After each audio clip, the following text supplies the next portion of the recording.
예수님께서 부활하신 후에 제자들에게 3번 찾아오셨습니다. 첫 번째는 10명의 제자들이 모인 그곳에 주님이 오셨지요. 제자들은 예수님의 부활을 믿지 못했습니다. 그때 예수님께서 부활하신 그 증거로 뭘 보여주셨습니까? 손바닥을 보여주셨고 옆구리를 보여주셨습니다. 그 손바닥에 있는 못자국이, 옆구리에 있는 창자국이 부활의 증거다. 도마는 그 자리에 없었기 때문에 나는 예수님이 부활한 걸 믿을 수가 없다. 내 두 눈으로 봐야 나는 믿을 수 있다라고 하죠. 그때 다시 예수님이 거기에 찾아오셔서 도마에게 보여주시며 보고 믿으라고 이야기합니다. 그때 도마는 손자국과 창자국을 보았습니다. 그러나 거기에 손을 넣지 않고 나의 주 나의 하나님이라고 고백합니다. 예수님께서는 자기의 부활의 증거를 못자국과 창자국으로 보여주셨어요. 사실 예수님께서 못자국이나 창자국이 없을 수도 있지만은 그 흔적을 지금까지 저 천국에서 가지고 계시는 이유는 단 한 가지, 내가 영원히 사랑한다, 영원히 우리를 사랑한다라고 하는 그 증거로 예수님의 몸에 못자국과 창자국을 지니고 계시는 것입니다. 우리가 저 천국에 들어가게 되어지면 분명히 우리의 두 눈으로 예수님의 그 손에 있는 못자국과 그 옆구리에 있는 창자국을 보게 되어질 것입니다. 그것을 볼 때 정말 주님이 나를 이렇게 사랑하셨구나, 주님이 나를 이렇게 사랑하셨구나, 내가 죄인이었고 하나님과 원수되었음에도 불구하고 하나님은 이렇게 사랑하셨구나 하는 것들을 깊이 깨닫게 되어지고 한없는 감사의 고백과 눈물과 찬송을 드리게 되어질 줄 압니다. 그 후에 예수님께서 이제 3번째 제자들에게 찾아오셨는데 그 장소가 갈릴리 호수입니다. 갈릴리라고 하는 이 단어의 뜻은 둥글다라고 하는 뜻이에요. 둥글다. 갈릴리 호수가 정확한 원은 아니지만 타원형처럼 둥글거든요. 그래서 둥글다라고 하는 그 이름의 그 의미를 가지고 있는 갈릴리 호수의 주님이 제자들을 찾아오십니다. 근데 오늘 본문에는 디베랴 호수라고 써 있는데 디베랴라고 하는 것은 어느 동네를 얘기해요. 티베리아스 로마 황제 이름을 따서 그 동네 이름을 붙였습니다. 아마 그만큼 번화했다라는 거겠죠. 디베랴 호수라고도 이야기하고 게네사렛 호수라고 이야기하는 이 갈릴리 호수에서 예수님이 3번째로 제자들을 찾아오셨습니다. 그런데 오늘 여기 본문 3절에 보면 이 시몬 베드로가 제자들에게 이런 이야기를 합니다. 시몬 베드로가 나는 물고기 잡으러 가노라, 나는 물고기 잡으러 가노라. 2절에 보면 시몬 베드로와 함께 했던 그 제자의 수가 총 7명이에요 여러분들이 세어보면 7명의 제자들이 예루살렘에서 갈릴리로 갔습니다. 그리고 거기에 그들이 모여 있다가 베드로가 나는 물고기 잡으러 가노라고 이야기를 합니다. 여러분, 베드로가 물고기 잡으러 간다라고 이야기할 때 단순히 한 끼 식사를 해결하기 위해서 이런 말을 할까요? 사실 한 끼 식사를 해결하면 한 사람이 가서 물고기 잡아오면 됩니다. 그런데 7명의 제자들이 밤새도록 물고기 잡는 것은 한 끼 식사를 해결하는 것이 아니라 이제 나는 과거의 물고기 잡는 업으로 돌아가겠다라고 하는 의미가 여기에 담겨 있는 것이죠. 예수님께서 제자들에게 십자가 달리기 이전에 이런 말씀하셨어요. 이제 그 후에 예수님이 부활하시고 천사들이, 그리고 또 예수님께서 뭐라고 말하냐면 제자들에게 야 갈릴리에서 우리가 다시 만나자, 내가 먼저 갈릴리에 갈 테니 너희가 갈릴리로 오면 거기서 나를 만날 것이다 라는 말씀을 하셨습니다. 그러면 제자들이 갈릴리에 갔다면 이 갈릴리에서 누구를 기다려야 됩니까? 예수님을 기다려야 되는 거예요. 야, 부활하신 그 예수님, 이전에 2번 우리에게 찾아오신 예수님이 다시 오실 것이니까 우리가 예수님을 기다리고 있자. 그러면서 예수님을 만날 어떤 그 기쁨과 흥분해서 기다려야 되는데, 오늘 본문에 이 베드로는 뭐라고 하냐면 나는 물고기 잡으러 가노라, 나는 물고기 잡으러 가겠다. 즉 다시 말하면 예수님을 기다리는 모습이 여기에 전혀 없어요.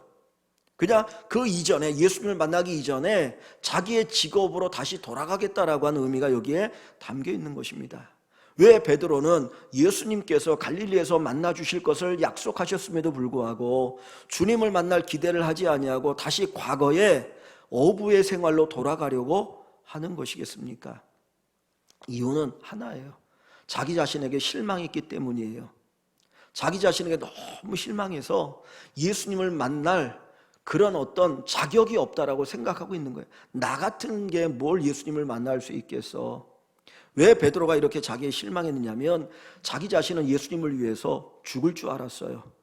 예수님을 위해서 순교할 수 있는 그런 믿음이 있는 사람이라고 생각했습니다.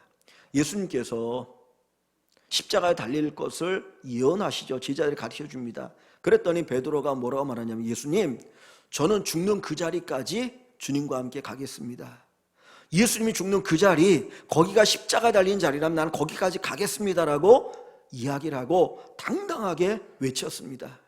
그런데 예수님께서 로마 군병에 끌려서 가야바 법정에 끌려갔을 때 베드로는 그 예수님을 멀찍이 따라갑니다. 그래도 내가 수제자인데, 내가 3년 동안 예수님 따라다녔는데 그래도 예수님이 어떻게 되는지 내가 봐야지. 그리고 멀찍이 따라가는 거예요. 거기 대제사장 앞에서 예수님이 이래저래 신문을 당하는데 이 베드로가 자기의 신분을 드러내기가 두려우니까 사람들이 모닥불 앞에 이렇게 모여있을 때 거기에 싹 끼어서 예수님이 어떻게 되는가를 보고 있었던 겁니다. 밤이니까 추우니까 특별히 모닥불에 쬐면서 이제 거기 있었어요. 그런데 어떻게인지 사람들이 베드로를 알아보는 거예요. 한 여자아이가 당신 예수님의 제자 아니냐고, 무슨 소리 하는 거, 나는 예수 모른다 부인했습니다. 또 다른 사람이 분명히 당신은 예수님의 제자야, 당신이 말하는 걸 보니까 갈릴리 사투리가 있는데 이거 보면 당신은 예수님의 제자야. 그때도 베드로는 자기는 예수님을 모른다라고 부인했습니다. 근데 조금 있다가 또 물어보는 거예요. 아니야, 분명히 당신은 그 도당이야, 내가 보았어. 그랬더니 이 베드로가 두려운 마음에 나는 예수를 몰라, 그리고 그 예수님을 저주합니다. 왜냐하면 자기가 살기 위해서. 그랬더니 얼마 되지 않아서 새벽녘에 닭이 우는 거예요. 꼭끼요 하고 울 때에 이 베드로가 예수님이 하신 말씀이 생각이 났어요. 나는 예수님을 위해서 죽을 줄 알았는데 주님 뭐라면, 아니 네가 나를 위해서 죽어? 아니, 닭 울기 전에 너는 나를 3번 부인할 것이야. 그 말씀이 생각나서 자기의 모습이 너무나 처량한 거예요. 내가 이밖에 안 됐나? 나는 예수님을 위해서 죽을 줄 알았는데, 죽을 수 있는 줄 알았는데 내가 살기 위해서 예수님을 3번 부인하고 예수님을 저주까지 할 수 있었는가? 자기에 대한 실망감이 있었던 거예요. 그런데 더 괴로웠던 건 뭐냐면 그 예수님을 부인했던 그 자리가 예수님과 멀리 떨어져 있던 곳이 아니었던 거예요. 베드로가 예수님을 부인했을 때, 3번 부인했을 때 예수님께서 베드로를 쳐다보고 계셨어요. 부인하고 나서 보니까 예수님이 자기를 멀쩡히 쳐다보고 있었던 거거든요. 그러니까 더 괴로운 거죠. 예수님이 나를 보고 있는 그 자리에서 내가 예수님을 3번 부인하다니. 그리고 그 베드로가 이제 바깥에 나가서 하염없이 눈물을 흘리고 십자가 달려 죽으시는 그곳까지도 가보지 못하는 그런 고통 가운데 있었던 거예요. 예수님이 부활했다라고 하는 여인들의 말을 들었지만 이 베드로는 그만큼 기뻐하지도 못했습니다. 그래서 그가 제자들과 함께 있을 때 주님이 찾아오셔서 내가 부활했다라고 하는 것을 그 증거를 통해 보여주셨지만 이 베드로는 한없이 기뻐할 수만은 없었어요. 왜요? 나는 예수님을 3번 부인한 제자야. 나는 제자도 아니야. 이런 내가 어떻게 예수님을 맞이할 수 있을까? 그래서 그 베드로가 낙심하고 실망해서 부활의 주님을 만났음에 불구하고 어디로 갑니까? 갈릴리로 가는 거예요. 그 갈릴리에서 예수님을 기다린 게 아니라 제자들에게 하는 이야기가, 나는 이제 물고기 잡으러 갈 거야, 나는 이전으로 돌아갈 거야. 나 같은 사람이, 나 같은 게 어떻게 예수님을 스승이라고 말할 수 있고 주님을 따라갈 수 있고 주님의 은혜를 누릴 수 있겠어. 그래서 고기를 잡으러 갔다라는 거죠. 이제 7명의 제자들이 베드로와 더불어 함께 고기를 잡습니다. 배를 띄워놓고 이제 밤에 고기를 잡는데, 밤에 고기가 잘 잡히니까 7명의 제자들이 다른 사람들과 더불어서 고기를 잡는데 그날따라 고기가 한 마리도 잡히지 않는 거예요. 이곳에 그물을 던져봐도, 저곳에 그물을 던져봐도 끌어올리면 고기는 없고 헛수고 하다가 점점점 시간이 흘러서 새벽녘이 되었습니다. 그때 누군가 저 멀리서 오면서 호숫가에서 물어봅니다. 얘들아, 너희에게 고기가 있느냐? 그런데 고기가 없어요. 그래서 하는 말이, 우리에게 고기가 없습니다. 그랬더니 그분이 하는 이야기가, 그럼 배 오른편에 그물을 던져라. 그래서 배 오른편에 그물을 던졌습니다. 그랬더니 이제까지 그렇게 수없이 그물질을 해도 한 마리도 잡히지 않았던 고기들이, 큰 물고기가 153마리, 그물이 찢어질 정도로 고기를 잡았습니다. 그 전까지는 말하셨던 분이 예수님인지 몰랐는데 이 고기를 잡고 난 후에 사도 요한이, 야, 예수님이다, 예수님이 우리를 찾아오셨네라고 이야기하자 베드로가 그 말을 듣고 벗었던 그 몸의 옷을 입고 주님 앞에 나오고 제자들이 물고기를 가지고 배를 지어서 이제 그 예수님 있는 곳으로 오게 됩니다. 그때 예수님께서 거기에 숯불을 피워놓고 떡을 굽고 계셨어요. 빵을 굽고 계신 거죠. 그리고는 제자들에게 얘기합니다. 잡은 물고기를 가져오라. 그 물고기를 거기다 놓고 이제 떡을 먹고 아침 조반을 먹게 됩니다. 식사가 다 끝났습니다. 그때 예수님이 베드로에게 물어봅니다. 요한의 아들 시몬아, 네가 이 사람들보다 나를 더 사랑하느냐? 베드로는 차마 말을 못하고 주여, 주께서 아십니다 라고 고백하죠. 또 예수님이 물어보십니다. 주여, 주께서 아십니다. 세 번째 또 물어봅니다. 그러자 베드로가 이야기를, 내가 주를 사랑한 줄 주께서 아시나이다. 이 사랑의 이야기를 들으신 그 주님께서 세 번 계속해서 내 어린 양을 치라, 내 양을 먹이라, 내 양을 치라고 하시는 말씀을 주고 계셔요. 이것이 베드로와 제자들이 예수님을 세 번째 만난 사건입니다. 베드로는 예수님이 부활하신 것을 알면서도 기뻐할 수가 없었어요. 부활하신 예수님이 다시 찾아온 것을 그는 보았으면서도 그는 기뻐할 수가 없었습니다. 왜 그런가요? 아까도 말씀드렸던 것처럼 베드로의 마음속에는 무슨 기억이 있어요? 자기가 예수님을 세 번 부인했던 아픈 기억이 있었던 것입니다. 그 아픈 기억이 예수님이 찾아오셨음에도 불구하고 기쁨으로 맞이하지 못하고 괴로워하고 힘들어하고 있는 것입니다. 사람은 누구나 기억을 가지고 살아갑니다. 우리가 인생을 살아오면서 과거의 사건이 그냥 과거의 사건으로 흘러 지나가는 것이 아니라 우리 기억 속에 남아있게 되어지거든요. 어떤 것은 내가 잊어버린 것 같은데 어떤 것은 내 가슴속에 팍 박혀서 그 기억이 지워지지 않는 거예요. 그래서 좋은 기억을 가지고 있는 사람은 그 기억 속에 기뻐하고 행복해하지만은 나쁜 기억을 가지고 있는 사람은 그 기억 때문에 괴로워합니다. 어떤 순간순간 어떤 사건이 펼쳐질 때마다 또 그 기억이 떠올라서 괴로워하고 힘들어하고 인생을 정말 자포자기할 만큼 고통스러워하는 경우가 있는 것이죠. 그래서 우리 속담에 가끔 그런 이야기가 있지 않습니까? 자라보고 놀란 가슴 소뚜껑 보고 놀란다. 그 자라보고 놀란 그 사건, 그 기억이 있다 보니까 소뚜껑을 보고도 깜짝깜짝 놀라서 힘들어한다는 거예요. 내 인생에 좋은 일만 많이 있고 좋은 기억만 가득하면 뭐 좋은 기억을 가지고 살아가겠죠. 그런데 많은 사람들이 좋은 기억을 가지고 살아가기보다는 나쁜 기억, 괴로운 기억을 가지고 살아가다 보니까 어떤 일을 만났을 때도 내 과거에 저런 어려움을 당했는데 또 이런 어려움을 당하면 어떡하지 하고 괴로워하고 고통스러워합니다. 그래서 한치 앞으로 나가지 못하고 미래로 나가지 못하고 끊임없이 그 기억 속에서 그 아픔 속에서 고통 속에서 헤매는 분들이 많이 있다라고 하는 거예요. 예수님께서 십자가 달려 죽으시고 부활하신 것은 우리를 사랑하시기 때문입니다. 우리의 죄를 용서하시기 위해서 예수님이 부활하셨어요. 분명히 우리의 죄를 용서하셨습니다. 그러나 예수님께서는 우리의 죄를 용서하시는 것만으로 끝나지 아니하시고 우리가 가지고 있는 아픔과 상처를 치유하시고 회복하시는 일을 하신다라는 거예요. 하나님께서 우리에게 성령을 보내주셨습니다. 예수님이 승천하신 후에 그 예수님이 승천하시기 전에 제자들에게 뭐라고 말합니까? 내가 아버지께로 가면 너희에게 또 다른 보혜사를 보낼 것이다. 그 보혜사라고 하는 그 말이 어떤 의미냐면 우리를 보호하고 우리에게 은혜를 주고 우리에게 가르쳐 준다는 거예요. 성령 하나님께서는 우리를 보호하시고 우리에게 은혜를 주시고 우리를 가르쳐 주시고 인도하시는 일을 하시는 분이 성령 하나님 보혜사입니다. 그분을 우리에게 보내주신다는 거예요. 즉 그 이야기는 뭐냐면 예수 그리스도께서 십자가에서 우리의 죄를 다 사시는 것뿐만 아니라 우리가 이 땅을 살아갈 때 우리가 아파하고 힘들어하는 모든 것들을 치료하시고 회복하시는 일을 하여 주시는 것입니다. 사람이 가장 큰 복이 뭡니까? 복 중에 복을 우리는 건강이라고 이야기하죠. 우리가 천하를 다 얻어도 건강을 잃으면 모든 것을 잃은 것과 같은 거예요. 아무리 천하를 얻어도 내가 건강하지 못해서 누워있다면 아무 쓸모가 없는 겁니다. 그래서 건강이 큰 복이에요. 그러나 육체적 건강보다 더 귀한 복이 뭐냐면 마음의 건강입니다. 마음의 건강입니다. 육체적으로 건강해도 마음이 병들어 버리면 건강한 삶을 살아갈 수가 없어요. 어떤 분은 육체적으로 몸이 아프고 장애가 있음에도 불구하고 누구보다도 마음이 건강하니까 행복하게 살아갑니다.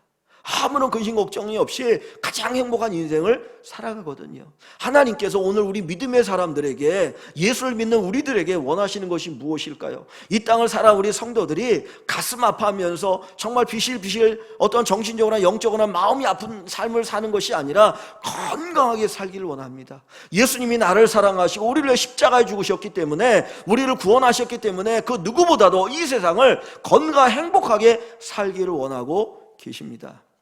제자들이 있는 그곳에 주님이, 부활하신 주님이 찾아오셔서 그들에게 뭐라고 선언을 하십니까? 너희에게 평강이 있을지어다. 두려움에 떨고 있는 그 제자들, 두려워서 어찌할 바 모르는 그 제자들에게 주님 먼저 오셔서 너희에게 평강이 있을지어다라고 말씀하셔요. 우리가 이 세상을 평강을 누리며 살아가기를 원합니다. 하늘의 기쁨을 누리며 살아가기를 원합니다. 누구보다 행복하게 살아가기를 원하는 거예요. 그래서 주님께서 베드로를 찾아오셔서, 그 아파하고 힘들어하는 그 베드로에게 찾아오셔서 먼저는 그의 아픔을 치료하기를 원하고 계십니다. 여러분, 이 주님께서 베드로에게 찾아오신 이 사건 속에서 우리는 두 가지의 모습을 볼 수가 있어요.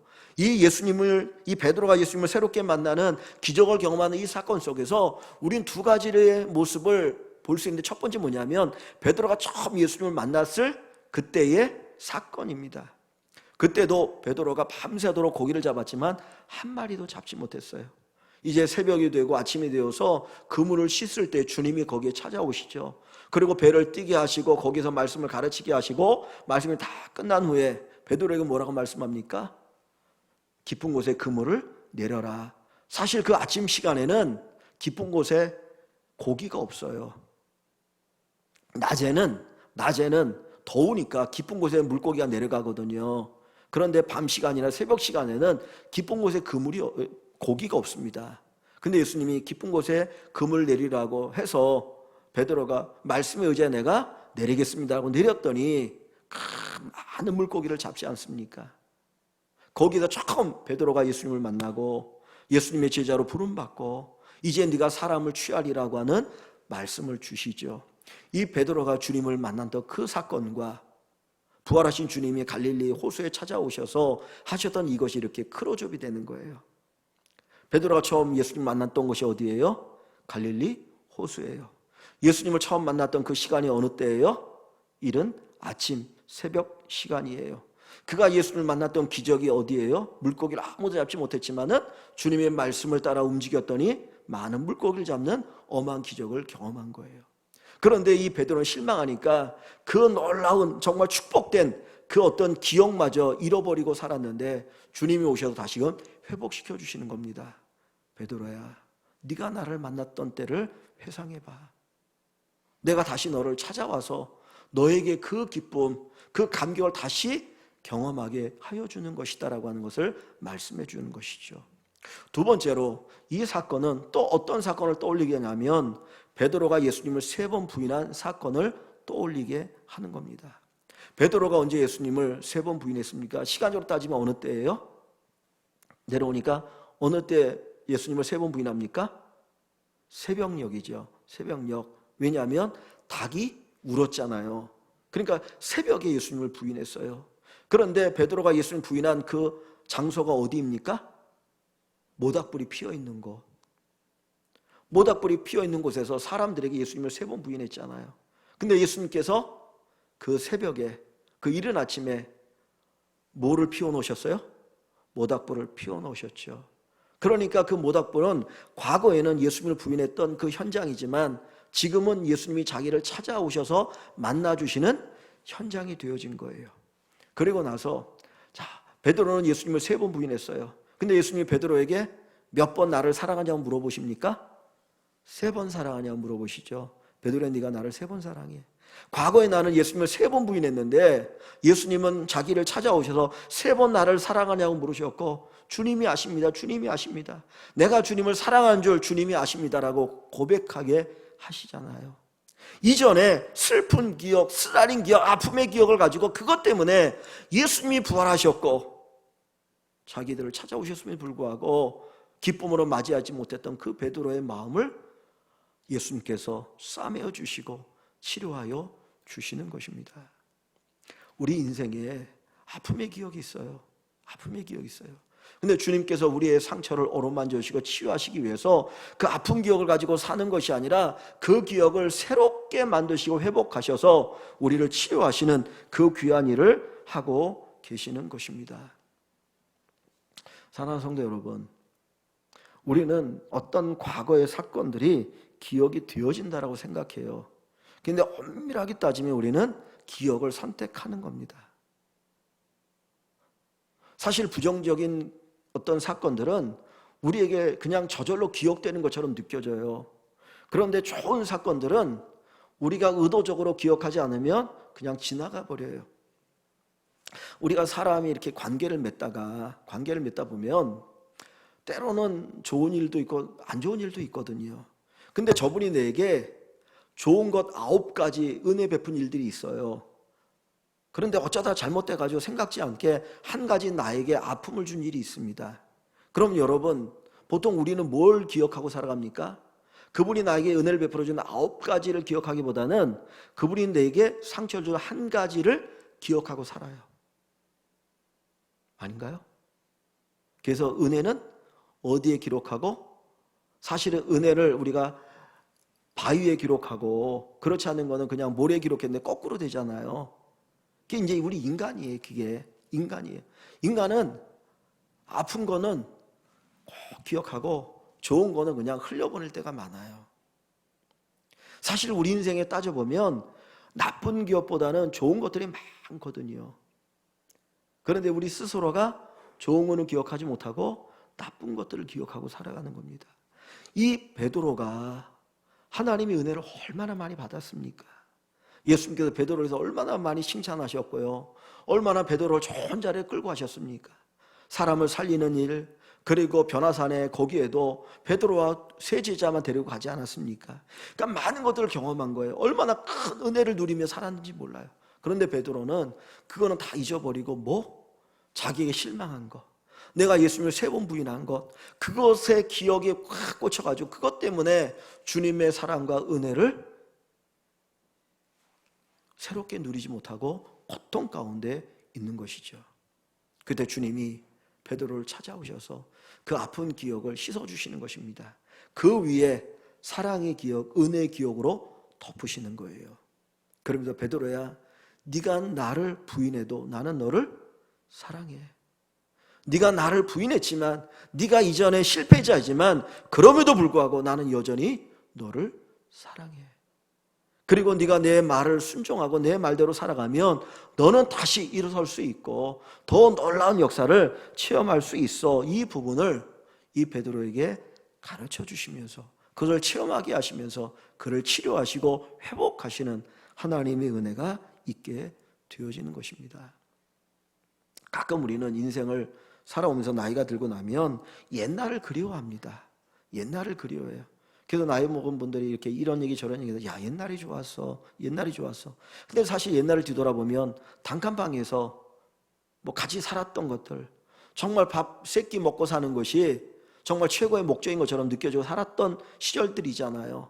그럼에도 불구하고 그때가 좋았어 그 얘기하거든요. 그게 뭐냐면 단순히 고생스럽다고 해서 그것이 우리에게 상처는 아니라는 거예요. 남자들이 군대 생활 때 얼마나 힘든지 모릅니다. 정말 힘든 분들 많아요. 그런데 나중에 제대하고 나서 같이 모여가지고 이런 얘기하면 군대 얘기하거든요. 껄껄 웃으면서. 왜 그런가요? 단순히 힘든 것이 어려운 것이 아니라는 거죠. 아픈 것이 아니라는 거예요. 우리 스스로가 하나님 안에서 우리의 기억을 조정할 필요가 있습니다. 하나님께서 이 모든 것을 우리를 위해서 역사하시고 일하고 계십니다. 우리가 기억할 게 뭡니까? 이 세상의 모든 일어난 일들이 하나님의 주권 아래서 일어나고 있는 거예요.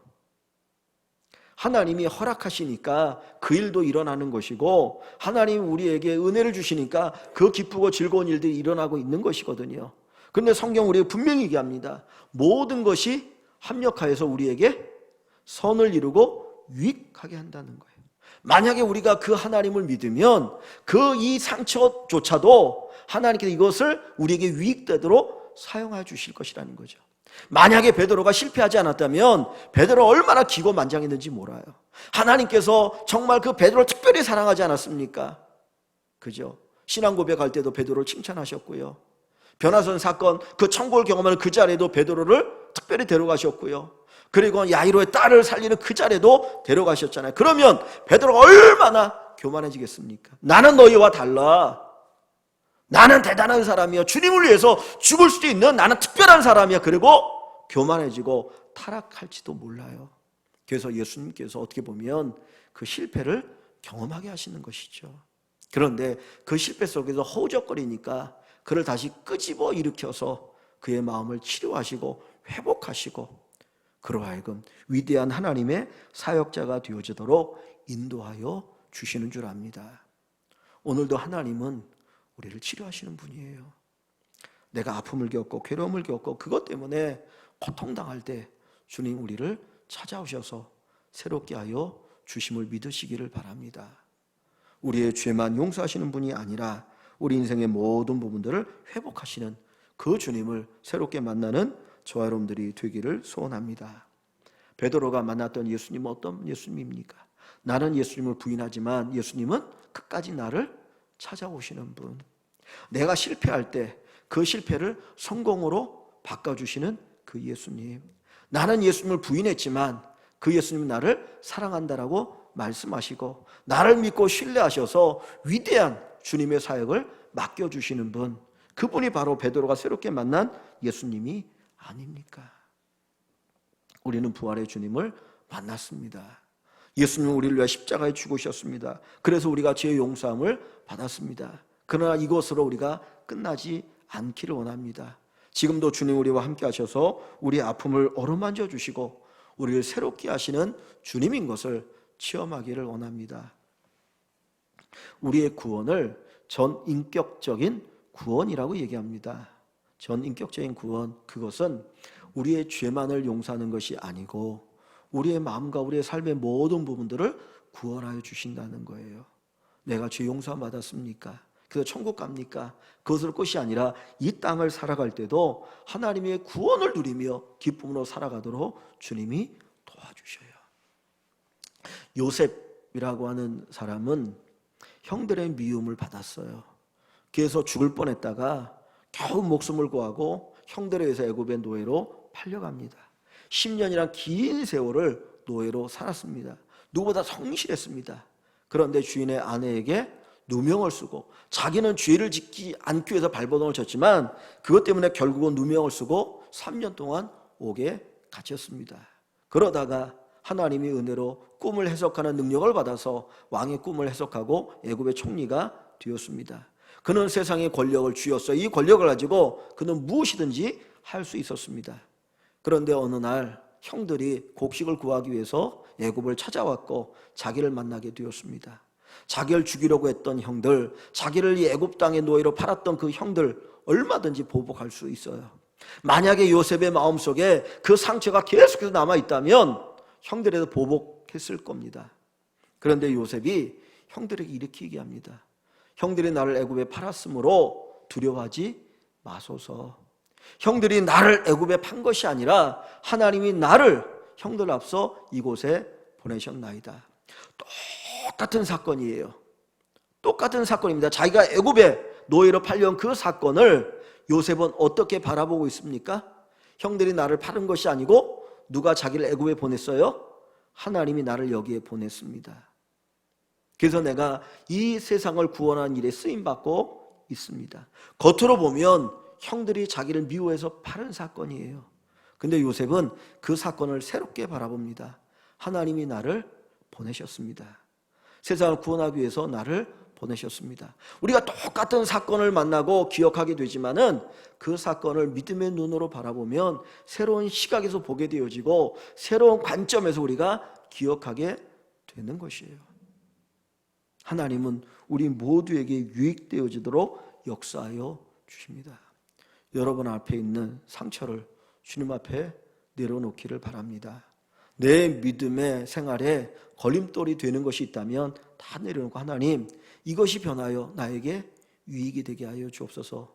내 안에 있는 슬픔이 변하여 기쁨이 되게 하여 주시옵소서. 하나님께서 우리 안에 놀라운 일들을 이루어 주실 줄 믿습니다.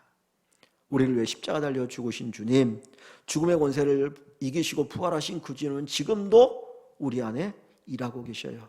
이제는 여러분들이 그 누구보다도 가장 행복한 인생을 살게 하실 줄 믿습니다. 여러분이 행복하길 원합니다. 여러분이 기뻐하길 원합니다. 부모가 자식을 낳고 기를 때에 뭐 많은 것을 누리고 살아가는 것, 그것과 관계없이 항상 행복하기를 원하지 않습니까?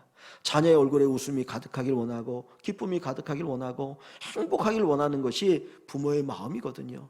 오늘 우리 주님은 바로 그 마음을 가지고 우리를 바라보십니다. 여러분의 얼굴에 웃음이 가득하길 원합니다. 여러분의 그 마음속에 평안이 가득하길 원합니다. 기쁨이 가득하길 원합니다. 하나님께서 우리 안에 있는 근심, 걱정, 염려 다 주님이 맡아주시고 우리 안에 새 기쁨으로 충만케 하심을 경험하시는, 정말 부활의 주님을 새롭게 만나는 귀한 은혜와 축복이 우리 모든 성도 여러분에게 있기를 주님의 이름으로 간절히 축원합니다.